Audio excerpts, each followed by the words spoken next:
Welcome to the D times 2 podcast, hosted by sisters Denise and Deborah. We are all about finding balance in the various parts of life. Using the wheel of life as our guide, we explore how to keep each spoke rolling smoothly. We discuss health and wellness, education and spirituality, as well as mental and emotional growth. Join us for real conversations, practical tips, and a few laughs as we share stories, insights, and strategies to help you create a life that feels balanced, purposeful, and designed by you. Hey, Denise. Hey, Deb. How's it going? Good. It's good to see you today. You too. Thank you. You've been busy. I have. What's been going on? Well, I took a weekend trip with my husband down to Utah, and we met my son's future in-laws. Mm-hmm. That was fun. Meet the parents. Meet the parents. They're such good people. I'm so excited for the two of them. They're going to be a good couple, and it's always fun when you get along with the in-laws. Yes. Yeah. Actually, all my kids have really good in-laws. I like them all. So good. It's very good. My son and his fiance ran in a race. Well, not just a race, it's a marathon. Shush. Down a canyon, so most of it was downhill. She's a runner. Yeah. She's run distance, a lot of her life. And Garrett is not a runner. He's a straight athlete. He's a buff athlete, so his build is not technically a good running build, but he wanted to do it with her, and they had a good time. He did not train very much. Okay. But he felt like he could just do it and just do the best he could and finish. And we can watch them on the race website. You can see they have little microchips or something, some tracking, something in their runner's bib.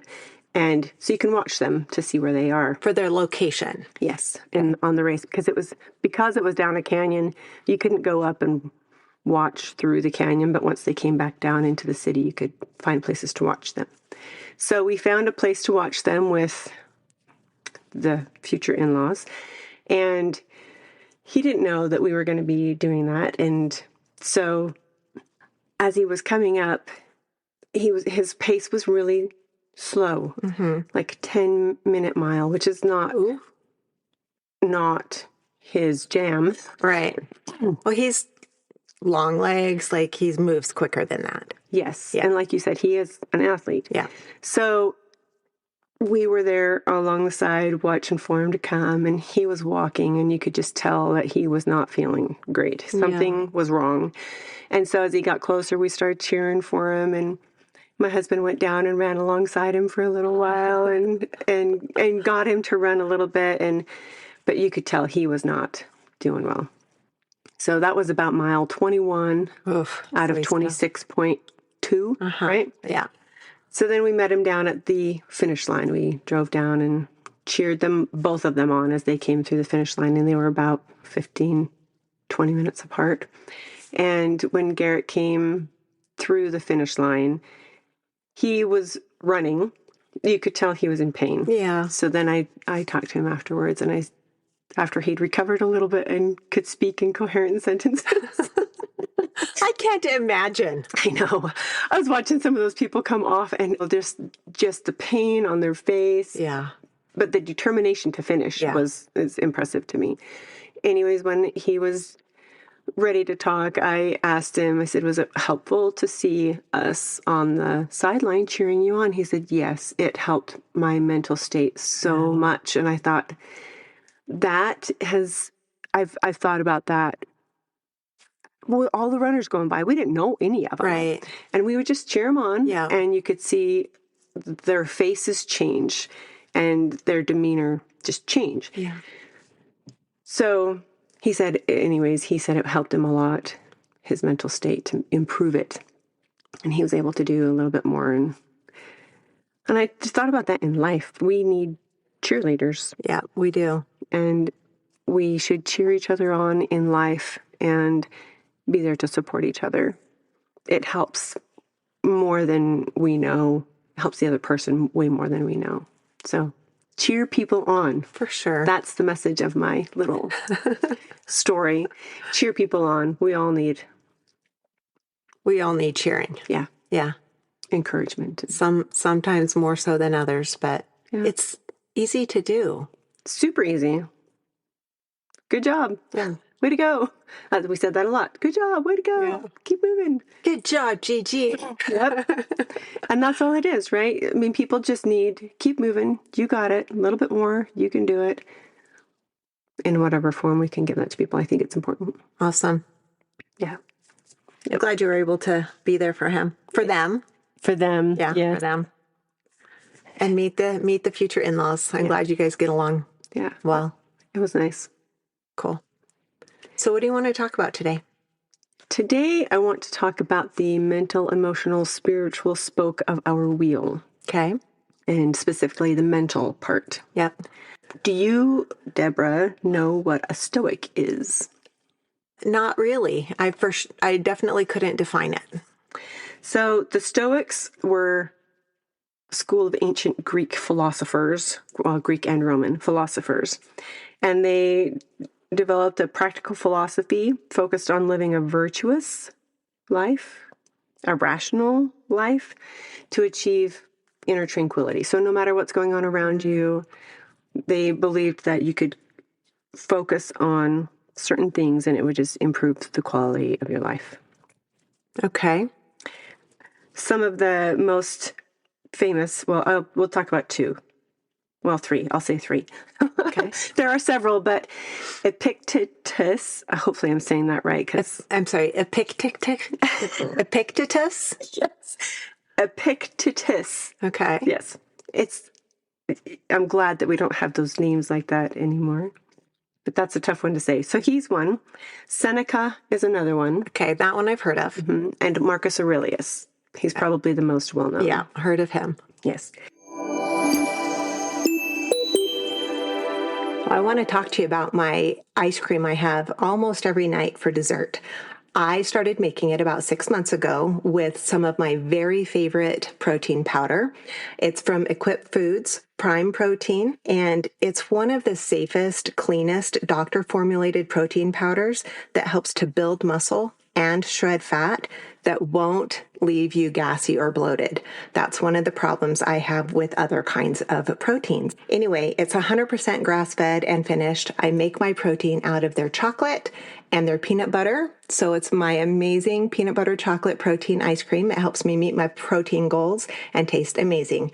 To get a nice discount, go to equipfoods.com/DX2 to get 30% off of a subscription order or a nice 15% discount off of a one-time order. You'll love it. So their core principles focus on virtue as the highest good. So wisdom, courage, justice, temperance lead to a good life. They focus on what you can control. Mm-hmm. We can't control everything, and a lot of us get caught up in things we can't control. Mm-hmm. So that was one of their things. And the love of fate. So accepting life's events as they are. Oh. Yep. Accepting things as they are, even hardships, that they're necessary for life. Uh-huh. It's just part of life. So the love of fate. Mm-hmm. Okay. Okay. Yep. And then memento mori. So reflecting on mortality to prioritize meaningful actions. So focus on what's in front of you and what's real. So there are a couple of Marcus Aurelius quotes that I want to just share, and then we can talk about this. Mm-hmm. So one of his most well-known one is, you have power over your mind, not outside events. Realize this, and you will find strength. To me, that means that things around us happen, and we get to choose how we respond to them and how we think about them. And we control ourselves. Things happen all the time. Yes.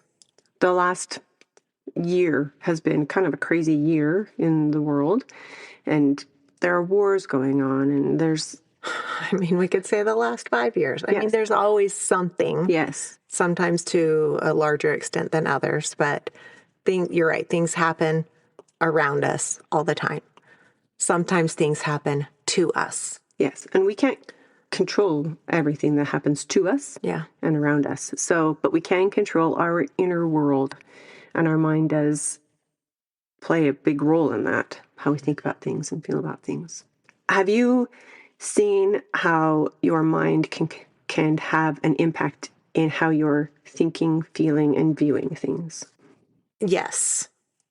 It's something I am pretty aware of, is like, I think of it as like my outlook, my perception, because I get to choose my perception of what goes on, and then how I respond to things versus reacting to things. Being reactive or reactionary is kind of just knee-jerk. It's not deliberate and thought out or reasoned through. I'm not going to say I'm perfect. I am aware and mindful of it. And sometimes I will admit, like, I get caught in a spiral or a loop, or, get strung up in something that makes me anxious. And like, to me, the definition of anxiety is focusing on what could happen or what might happen rather than what is happening. And the more I can just focus on what actually is, the better my, I'm going to say, mental state is. We imagine up a lot of things that are not real. Like, they're just not real. Things have happened in the past. Those things are real. Right. Things are happening right now, and that is real. We have no concrete evidence as what's going to happen in the future. Nothing. None. Like a year ago, you couldn't have said the things that have happened in the last 6 months in the world. Right. So, or in your life. I like that, living now, learning from the past and living now so that your future can be the best. Another quote from Marcus Aurelius is, "Waste no more time arguing about what a good man should be one." Okay. Yeah. So instead of, there's a lot of chatter in the world. Sometimes online, there's a lot of chatter. There's chatter, there's divisiveness, there's arguments. And people's viciousness. Yeah, viciousness, yes. And people saying, oh, that person's a bad person, or this person just causes so much trouble in the world and their opinions are so bad. Instead of maybe focusing on those things, which you cannot control, be a good person. That actually makes me think of two things. One is, be the good you wish to see in the world, right? That saying, you do you be good, do good, help others do good. Yeah. And the other is the scripture, and the exact wording of it is escaping me right now, but it's the mote and the beam in the eye. Yes. Right? So, or you can't see the forest for the trees. Focus on what's important and focus on being the best you can be, instead of telling other people how they could be better. How terrible they are and how they need to improve. We're not here to judge them or, any of that. We need to focus in on ourselves. Yeah. And those we have influence and sway over. Yes. As we focus on being good and doing good and becoming better, it can have an effect on others around us that we don't even know. So you can watch somebody improving their life, and it's inspiring to you, and that person probably has no idea whatsoever that you're even watching, right? But it's part of their ripple effect. Yeah. So be a good person. You want to have a good influence in the world, be a good. One of the most toxic things that people do is color their hair. And my hand is up. I am guilty of this. I love to play with my hair color. I have for years. And now I love to cover my grays. The best non-toxic hair color that I have found is Polar Hair Care. It is easy. It applies like a shampoo. You only have to leave it on for 10 minutes. It lasts for about 6 weeks. And it doesn't have any of the harsh chemicals and all the nasty stuff in it. Plus, it's infused with reishi, macadamia, jojoba oil. So it leaves my hair feeling better and not dried out and abused. Use the code Debra6334. That's my name, Debra 6334. So if you go to polarhaircare.com/Deborah6334. You'll get an awesome discount off your order.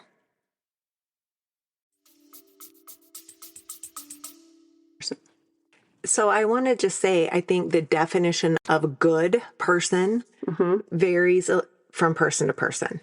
Yes. But the concept is going to be universal. You can't do terrible things while being a good person. You're right. It's subjective, but you need to be the best you can be and look at a universal definition of good. Like if it brings light and truth and wisdom and peace and joy, that's going to be good. If it brings negativity and darkness and pain and suffering, that's going to be bad. Yes. Yes. You shouldn't cause pain and suffering in the name of good. Yeah.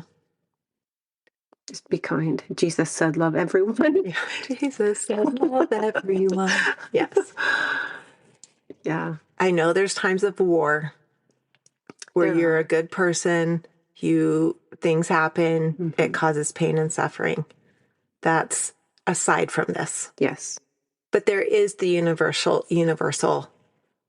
light, joy, peace, contentment that come with good.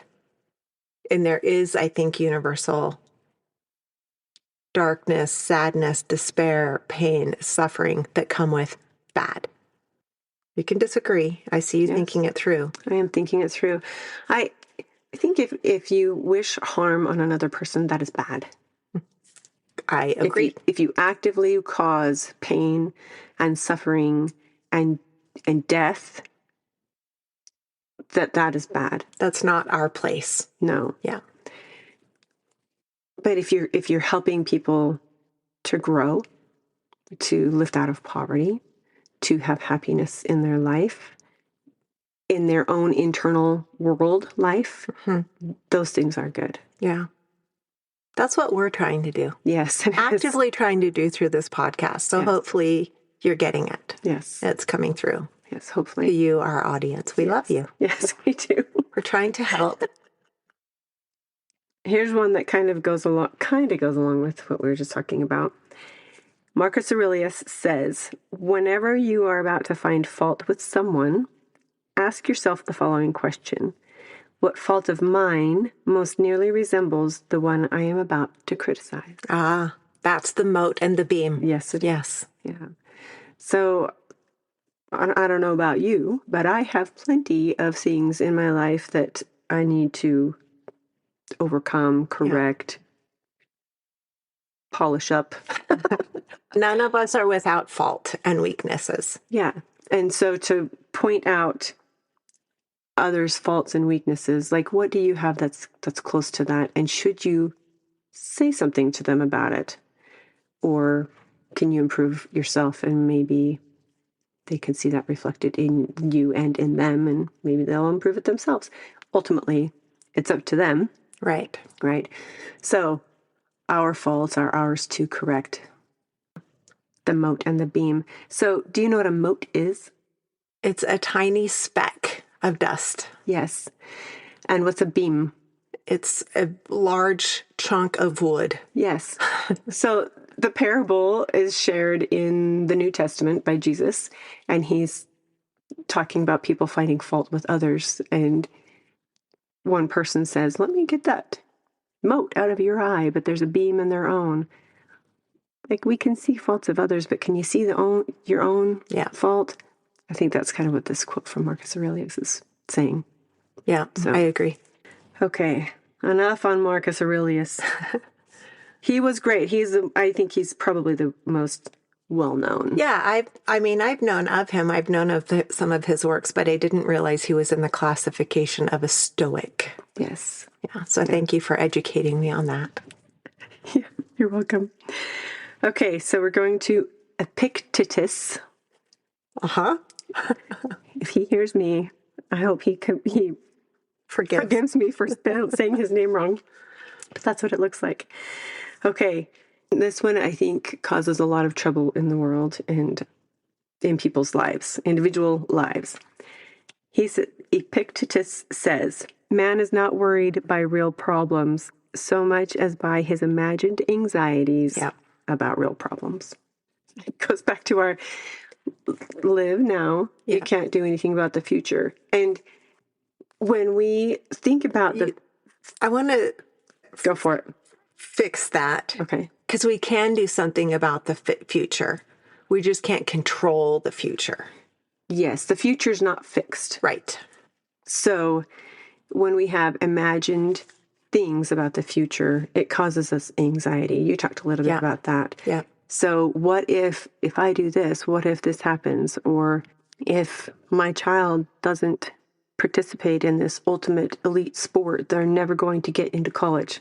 Right. And that's how you function in your life. Yeah. There are people that do that, you know, and you don't know what the future holds for your child. You don't know what the future holds for you. You can make plans and you can work towards certain things, but to be anxious, to be worried, to have this future envisioned in your mind that's not real and then be worried about it wastes a lot of time and energy.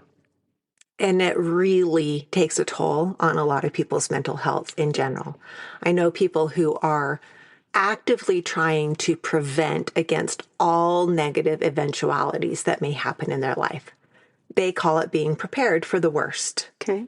And I think you can prepare without living there. Oh, yes. And then be anxiously engaged in your life. That means you're engaged in the here and now, still participating while being prepared for the eventual future the best you can.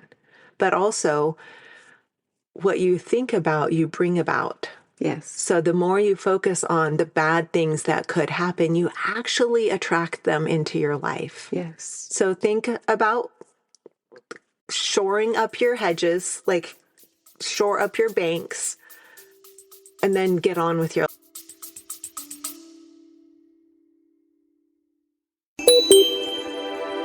Never beat a dead horse. That saying has been around for a long time for a reason. People that are drinking energy drinks all day long just to stay functional, that's what they're doing. They are beating themselves up like they were a dead horse. We got to stop doing that. The only energy drink that I recommend to my clients is Update. It's clean energy without caffeine, so you don't have jitters and chaos and like the problems that caffeine causes in the body. And it also helps to give you focus and a clear mind. It's really the one I use and the one I recommend.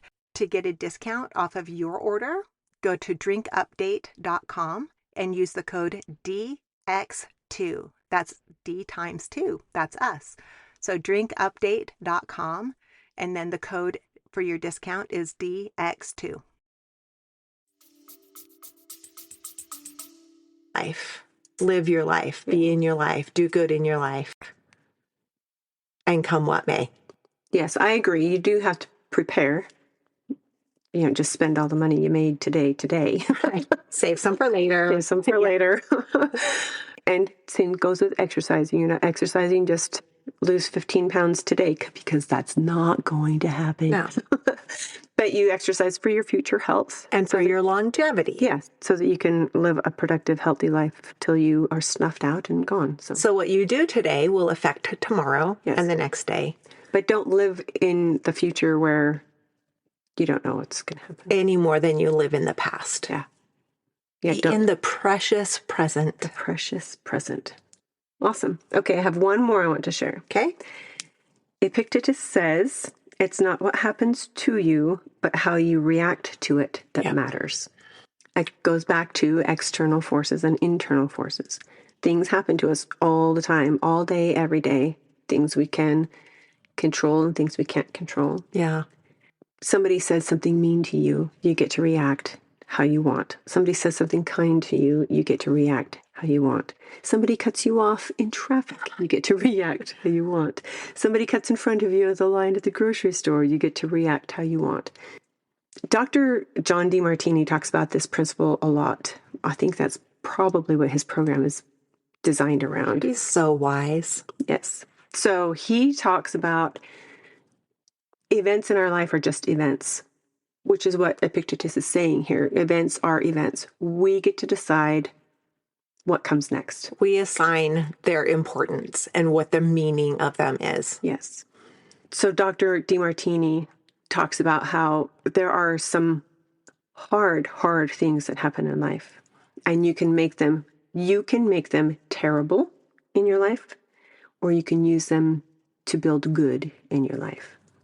He's worked with some people who've had awful, dark things happen, and they've had terrible lives since the events happened, and he can work with them so they can change how they view the event as just an event and all of the good that can come from it. You've been to one of his programs, right? Yes. Is that about right? Years and years and years ago. Yeah. That one was more geared towards finances. Quite frankly, it was after that he got more into this realm that you're talking about. But, just as you're talking, it's making me think of a couple of my clients that I have worked with one-on-one. Both women, both about the same age, and within 2 days of each other, they were both given a diagnosis of advanced stage breast cancer. And the approaches each of them took was vastly different. One of them took it in stride and said, okay, I'm going to get educated. I'm going to explore my options. I'm going to make my choice and move forward with what I choose. And that's what she did with full belief and faith in her course of action. And she is now in complete remission. And it just was kind of a blip on her radar. And it was amazing to me because it was advanced stage. Interesting. The other one was terrified, talked to everybody about it all the time, sought continuous opinions and advice and direction, and listened to everyone's opinions on what she was choosing to do for it, and never ever had a sense of certainty. It was only fear. And she died within 2 months. Oh my gosh. Yeah. And they were literally they could have had, in my opinion, the same outcome. Either way. She was absolutely ruled by fear and anxiety and never trusting in what she was doing because of so many outside influences. She never made her internal decision. But the other one, healthy, thriving, happy. And I know different people do come away from the same diagnosis with different outcomes.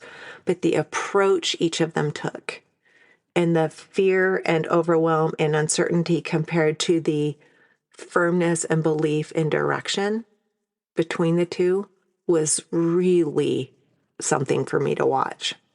That would have been interesting to watch. There's a lot of backup to what you just said about our internal world with hope, certainty, and direction, or a fear-driven life. It does things to us. It does things to your body, not just your mental state, but your on the cellular level. Literal physiology. Yes, it really does affect you. That's a great real-world example. Thank you. Yeah, that I watched play out in real time. Yes. So it's not what happens to you, but how you react that matters. Yeah, choose your reaction, choose your response. Knowing that we're all human and sometimes we make the wrong choice. Yes. Sometimes we can reflect and say, I could have done that better. Yes. And then you learn from it and move forward. Yeah. Don't live in it. So today, maybe take a few words from the Stoics and look at your internal world. Find a couple of things that you need to reflect on and improve. Maybe there's an area in your life where you can react less and act instead.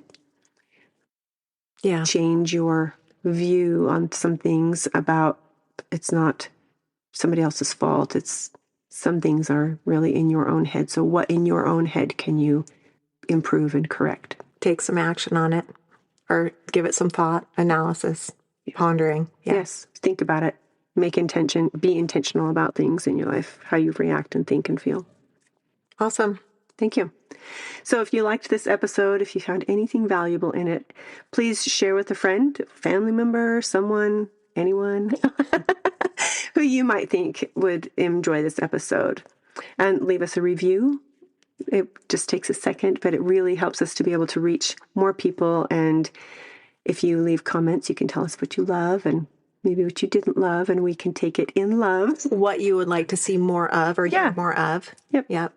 Perfect. So until next time, keep your wheel rolling along strong and with purpose. Thank you. Thanks for listening to the D times 2 podcast with Denise and Deborah. We hope you enjoyed today's episode. Be sure to subscribe and share it with someone who's ready to roll toward a more balanced life. Your support means the world to us. And just a quick note, we're sharing our own experiences and ideas, not professional advice. Always do your own research and talk to a qualified professional before making big decisions. Until next time, keep your wheel rolling strong.